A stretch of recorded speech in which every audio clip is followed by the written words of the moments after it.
Hey there, it's Derek here from Pacific Coast Auto in Japan, and we're looking at an EK9 Civic Type R. And props to the person who bought this one. This is our first ever EK9 in, I don't know, 13 or 14 years in business. This is a big deal for me because this is one of our unicorn cars along with the E30 M3. It's something I always wanted to buy, but nobody was ever willing to buy one. Part of the reason for that is because of the pretty insane prices of these cars. But I'll explain more about that in a second. Just for now, this is our post-purchase inspection video. This one was bought from somebody in Canada through the auctions. We're going to be sending it over to them. And this is probably Honda's most iconic car. I know that could be arguable by some people, but in my mind, this is the top Honda, and it's one you absolutely should be buying if you can. So it comes out with the B16C engine. This is a 1.6 liter engine, but puts out 185 horsepower. It does have that VTEC kicking in, but it actually is pretty amazing. If you've had the chance to drive any of these early Type R engines, when the VTEC comes in, it comes in hard. The DC2 or the DB8 Integras, I haven't ever driven this one other than this car, which I pulled out of that parking spot, and basically that's all I have driven it. But I have driven a DC2, and it is amazing feeling, and I can only imagine that this one is a better overall performance car because it is a smaller, lighter package than the DC2. Although the engine is smaller, a smaller engine can be more desirable than a larger engine if you can get it to rotate faster. This one here spins up to 8,200 RPM, and wow, I'm I'm pretty happy about this. Absolutely thank you to the person that bought this because I just love looking at this. This is one of the best days. Okay, so not much to say about the engine here. The radiator is tiny, which is kind of funny to think about. The coolant in there looked good. The oil looks good. The oil dipstick comes down right between the exhaust manifold, which is kind of weird. I've always liked the B16 engine because as an original Mini fan, they're a common engine to be swapping in. Either the Type R1 or the SIR version of it with 160 horsepower. And the dipstick comes in the same location between, or right in front of the engine there. Has a few aftermarket parts. This strut tower brace is unique to the Type R. I believe that's the original one. Type R, I don't know this for a fact, but I'm going to say it's true anyway. Has different top suspension because you can see this bump here for clearance of the double wishbone suspension, which I know that the SIR and SIR2 had that double wishbone suspension. It might be more aggressive in this one. I feel like the Prelude had the same thing of extra height for the struts, but again, I don't know what I'm talking about with that, so please take it with a grain of salt, and if you're interested, do your own research. Okay, it has aftermarket pipings here. It has an aftermarket strut tower brace in the back. This is Mugen.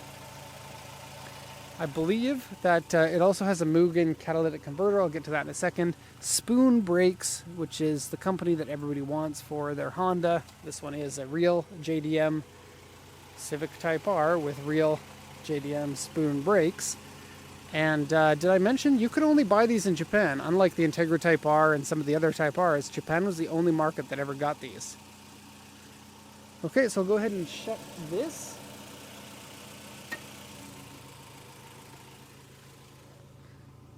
Quick look at what the car looks like.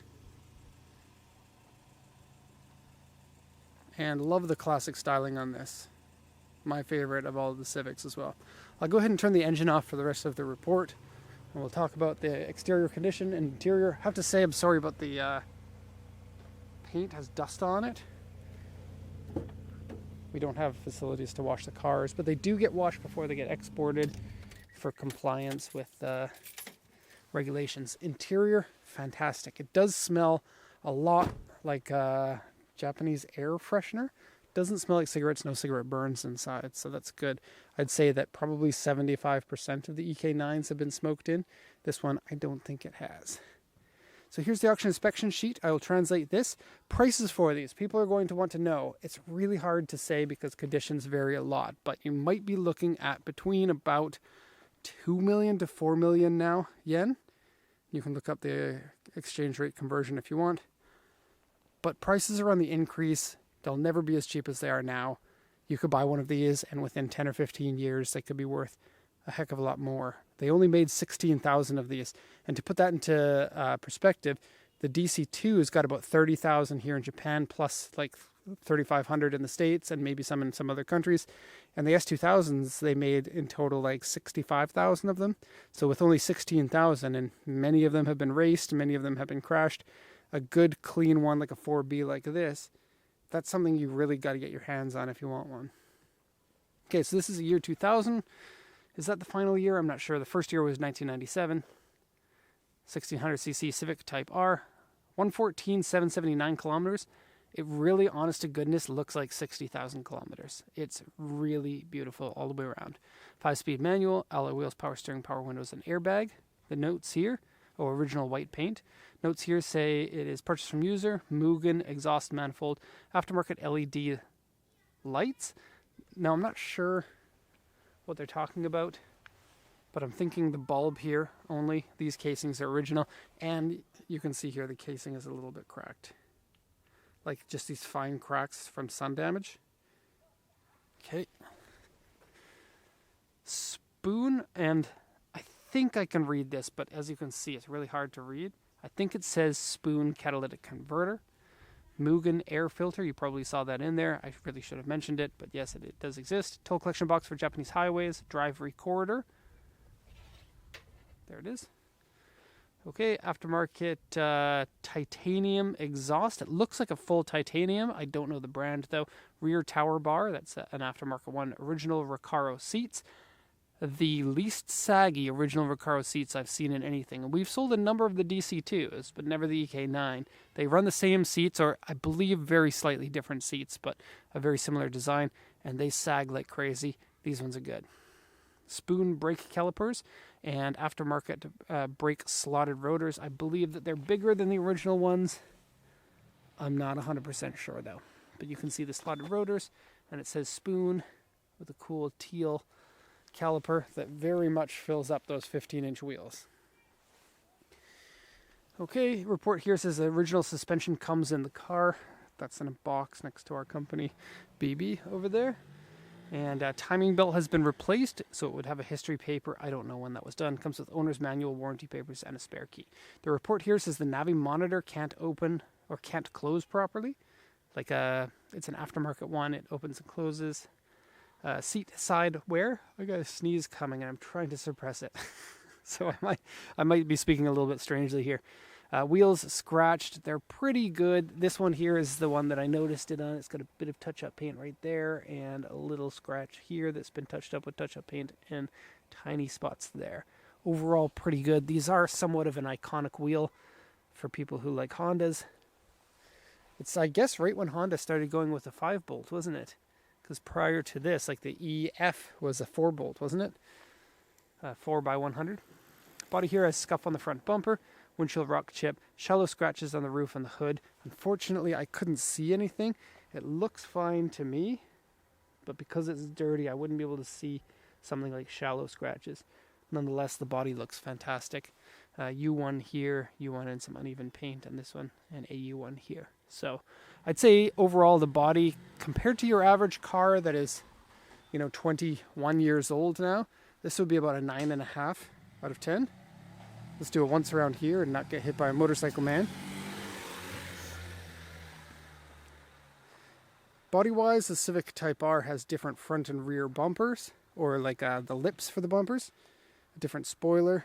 This one's been lowered a bit too much for my likings. But, of course, you can raise it up. That is adjustable suspension. You get plastic, or not plastic, sticker badges. Lightweight, right? I'm not sure exactly how much these weigh. They're probably somewhere around 1050 kilograms, maybe 1100 kilograms, but 185 horsepower with that weight and this handling. The double wishbone suspension is something that most Hondas don't have anymore. They went to struts after this for like, what was the next one? The EP generation, EP2, I think, and the DC5 Type R. They both had McPherson struts in the front instead of the double wishbones. Okay. So, damages. I showed you that headlight over there. You got a little bit of fade here. These have been repainted. Carbon fiber vinyl has been stuck on there. Not my favorite. And it's been installed fairly well, but it's not perfect. You can see in there. Spoiler paint looks good. As far as I can tell, that would be an effective spoiler for reducing the drag. Okay. Civic Type R badge is good. I love Type R so much, I put a Type R badge onto my car that's not a Type R. And I think that's probably embarrassing to say, but I did it as a bit of a joke because it's a minivan. And I put Type R wheels on it, so it is a little bit Type R. There's the exhaust, you can see. It goes right down there. I don't know if it's an aftermarket sway bar, but if you look closely, you can see there are polyurethane bushings on the sway bar, and then this extra chassis bracing that was part of the Type R. So you got the faster engine with the Type R, you got a stiffer chassis, you got different interior. I believe that the engines were hand assembled. I don't know for sure if that's true, but I believe that they were like extra balanced as well to make them run smooth. And man, oh man, if you get a chance to drive one of these early Type Rs, it feels very special. You know, you think 185 horsepower, well, I could get an Impreza with nearly 300 horsepower for less money. It really doesn't matter. This thing will tear an Impreza's face off on a track, stock for stock or stock for modified. A Civic Type R should be able to take out an Impreza, no problem at all.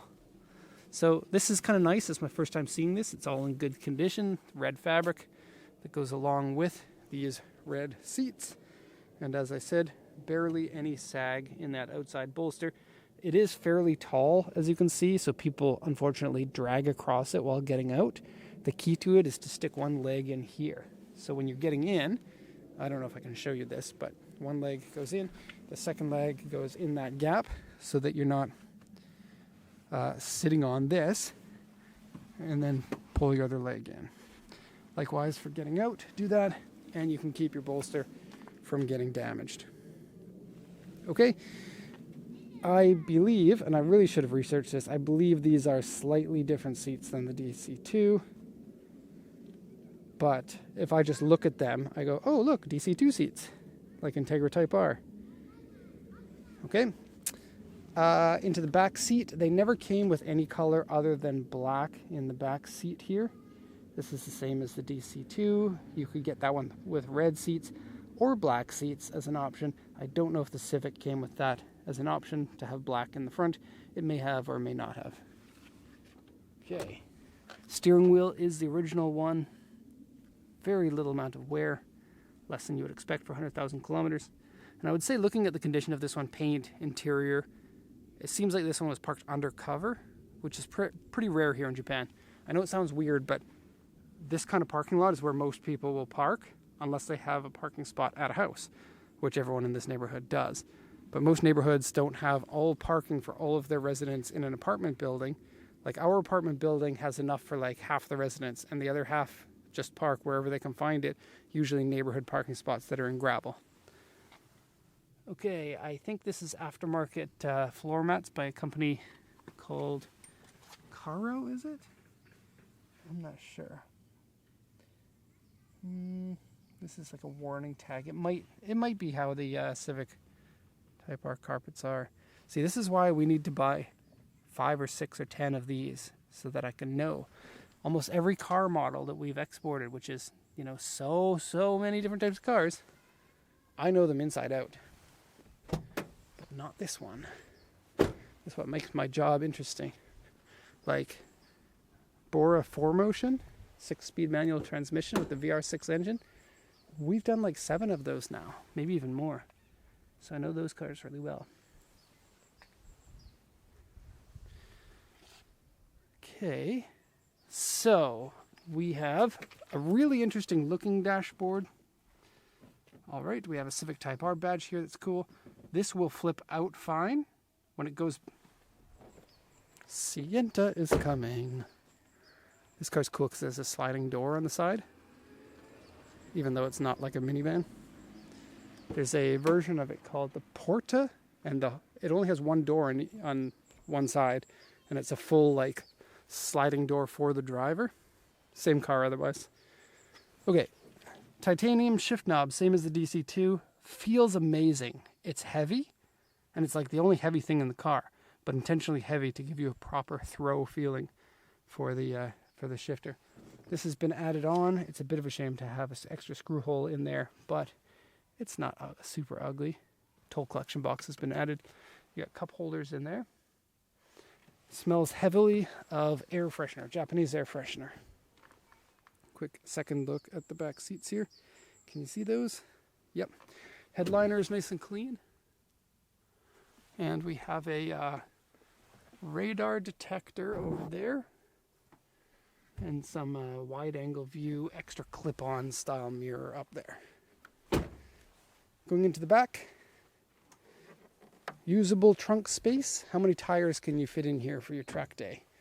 You see a ton of these on the tracks here in Japan. Okay, so strut tower brace. I would say a strut tower brace in the rear of a front-wheel drive car helps you to give you more front-end grip. And so a nice little upgrade there if you're going to be driving on the track or not. Okay. And of course, no signs of any rust or anything. The car actually, if it weren't for all of the dust that's on here, it would be incredibly clean. They properly cleaned out like these areas and the door jambs and everything. Let's just flip this down. Okay. Just noticed something I hadn't noticed before. There are a series, nope. I was going to say there are a series of chips here, but it was just dirt that I could wipe off with my finger. Okay, so how cool is it to have a great condition Civic EK9 as my first ever one that I've ever really looked at up close like this one. It's amazing. And really makes me want to have one for myself. I do have a Honda. I'm really sad that we can't find a shop that's willing to repair it for us. But those who've been a subscriber for a while know what I'm talking about. It is something we're working on. We had somebody lined up in January to take a look at it. They bailed on us, and we've been extremely busy ever since. So anyways, there it is, EK9. Probably, I don't know if this will be forever, but probably my favorite Honda. So there it is. Hope you enjoyed it. Thanks for watching, and have a nice day.